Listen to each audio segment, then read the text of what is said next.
வணக்கம். இப்போ நம்ம வந்து சிக்கனை வந்து கிரேவி செய்ய போகிறோம். இப்போ இந்த சிக்கன் கிரேவி செய்கிறதுக்கு வந்து நம்ம முதல்ல வந்து சிக்கனெல்லாம் நல்லா கழுவி எடுத்து வச்சுக்கினேன். இஞ்சி பூண்டு பேஸ்ட்டெல்லாம் ரெடி பண்ணி வச்சுக்கிட்டு வெங்காயம் தக்காளியெல்லாம் அரிஞ்சு வச்சுக்கணும். இப்போ வந்து பூப்பட்டை கிராம்பு வந்து முதல்ல எண்ணெய் வானலில் கொஞ்சமாக எண்ணெயை ஊற்றி காய வச்சுட்டு காயிட்டோன்னு சொல்லிவிட்டு பட்டை கிராம்பு ஏலக்காய் கொஞ்சமாக போட்டு வெடிக்கிட்டோன்னு இந்த சிக்கனை போட்டு ஒரு வதக்கணும். இந்த பட்டை வாங்கின்னு வரோன்னு வச்சுக்கோங்களேன். நல்லா இதை நம்ம இந்த ஊண்டு வாயில் போட்டு பார்த்தாலே தெரியும். இது ஒரிஜினல் பட்டைனா இனிப்பாக இருக்குது, நல்லா சாப்பிட்றதுக்கு. அதே அப்படியே மோந்து பார்த்தாலும் நல்லா வாசனையாக இருக்குது.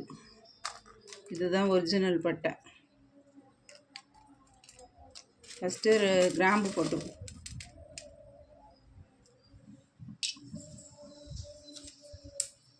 கிராம்பு போட்டுக்கின்னு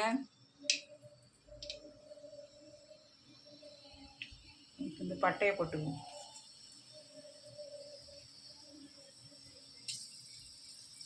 இந்த ஏலக்காயை இப்படி நிமிட்டி போட்டார்.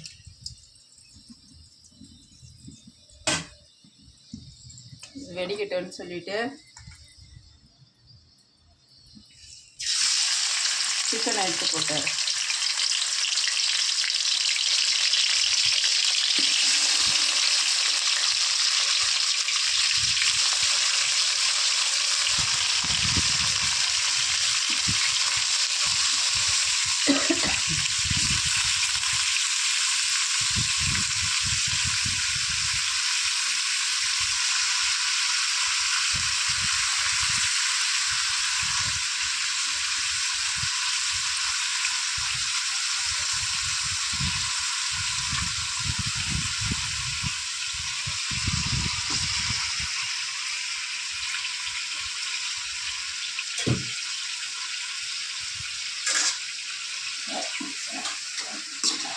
அதுலேயே கொஞ்சமாக நல்லா வதங்கிட்டோன்னு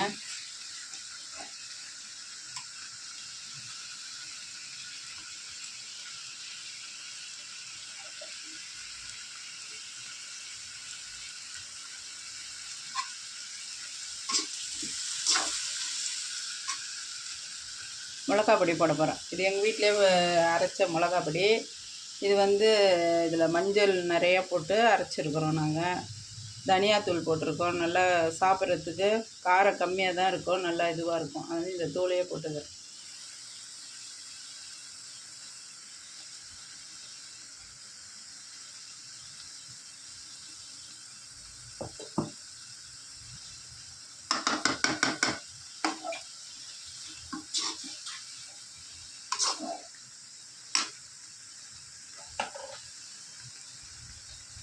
உப்பு கொஞ்சமாக போட்டுக்கிறேன். இப்போ நல்லா இதை வதக்கி விடணும். வதங்கிட்டு இஞ்சி பூண்டுலாம் நான் நசுக்கியே போட போகிறேன். அரைக்கடை நசுக்கி தான் போட போகிறேன்.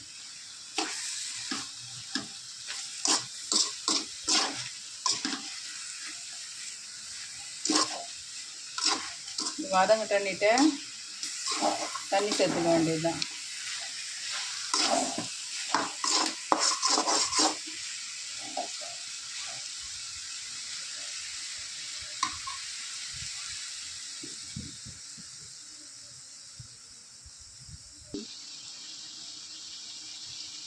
இப்போ வந்து நல்லா வந்து கறி வந்து வதங்கிருக்குது. இந்த நேரத்தில் நம்ம கொஞ்சம் தண்ணி சேர்த்துக்கலாம்.